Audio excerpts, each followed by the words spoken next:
अस्सलामुअलैकुम मेरे प्यारे दोस्तों। केथी अपनी नौकरी से वापस आती है। वो मलका से कहती है कि तुम अपनी पूरी जिंदगी अकेले कैसे गुजारोगी, इसलिए तुम दूसरी शादी कर लो। इस पर मलका कहती है कि मैं अपनी पूरी जिंदगी रज़ा की यादों में गुजार दूंगी, मैं दूसरी शादी नहीं करूंगी। केथी कहती है कि मेरी जिंदगी का कोई भरोसा नहीं है, इंस तुमसे मोहब्बत करता है, तुम इससे शादी कर लो। शाहूद कहता है, भाई आपके हाथ में ये कौन सी फाइल है। शाहूद फिर कहता है कि ये रज़ा के इस घर की प्रॉपर्टी के कागजात हैं, तुम ये हमारे नाम कर दो वरना मैं कोर्ट में केस कर दूंगा।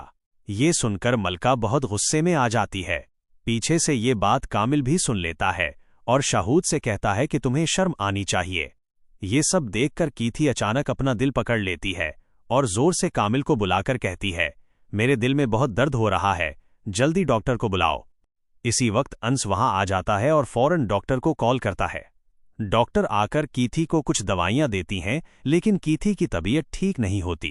केथी मलका को बुलाकर कहती है, मुझे लगता है मेरा आखिरी वक्त आ गया है। ये सुनकर मलका की आंखों से आंसू बहने लगते हैं। वो कहती है कि आपके सिवा इस दुनिया में मेरा कोई नहीं है। केथी कामिल को बुलाकर कहती है कि मेरे जाने के बाद मलका का ख्याल रखना और अंस की शादी इस लड़की से तोड़कर मलका से करवा देना। इतना कहकर केथी की आंखें बंद हो जाती हैं और वो इस दुनिया से चली जाती है। मलका जोर जोर से रोने लगती है। कामिल शाहूद से कहता है कि तुम्हारी वजह से केथी इस दुनिया से चली गई, मलका तुम्हें कभी माफ नहीं करेगी। कामिल मलका को हमेशा के लिए रज़ा के घर से अपने घर ले आता है। ये देखकर कामिल की पत्नी कहती है, मलका यहाँ क्या करने आई है। कामिल कहता है कि केथी अब इस दुनिया में नहीं रही, उसने मुझसे वादा लिया था कि मैं मलका को कभी अकेला नहीं छोड़ूंगा और उसकी शादी अंस से करवाऊंगा। ये सुनकर मलका की मामी बहुत गुस्से में आ जाती है। तभी अनस सबके सामने कह देता है कि मैं मलका से मोहब्बत करता हूं और मलका व हादिया का पूरी जिंदगी साथ दूंगा। ये सुनकर मलका अनस की तरफ देखती रहती है। कामिल कहता है कि ठीक है, कल ही मलका और अनस का निकाह होगा। अगले दिन अंस मलका को शादी की शॉपिंग करवाता है। वापसी में वो मलका को पार्लर पर छोड़ देता है और खुद मैरिज हॉल चला जाता है। मैरिज हॉल में कामिल और सारे लोग मौजूद होते हैं। कुछ देर बाद मलका अपनी बेटी हादिया के साथ मैरिज हॉल पहुंचती है। अंस मलका का हाथ पकड़कर उसे स्टेज पर बिठा देता है। कामिल मौलवी साहब को बुला लाता है। मौलवी साहब अंस से पूछते हैं, क्या आपको निकाह कबूल है। अंस खुशी से कहता है, मुझे कबूल है।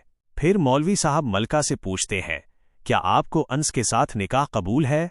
इसी वक्त मलका के जहन में रज़ा की यादें आ जाती हैं और वो बेहोश हो जाती है। सब बहुत परेशान हो जाते हैं।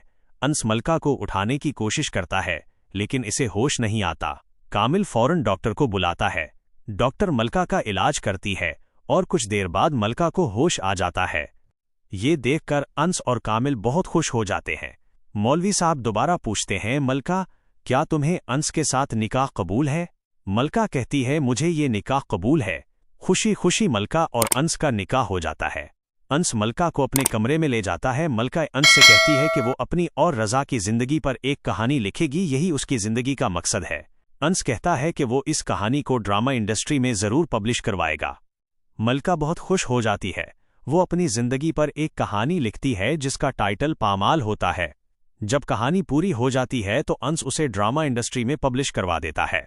कुछ अरसा बाद मलका को ड्रामा इंडस्ट्री से कॉल आती है कि उसे पामाल कहानी लिखने पर अवार्ड मिलेगा।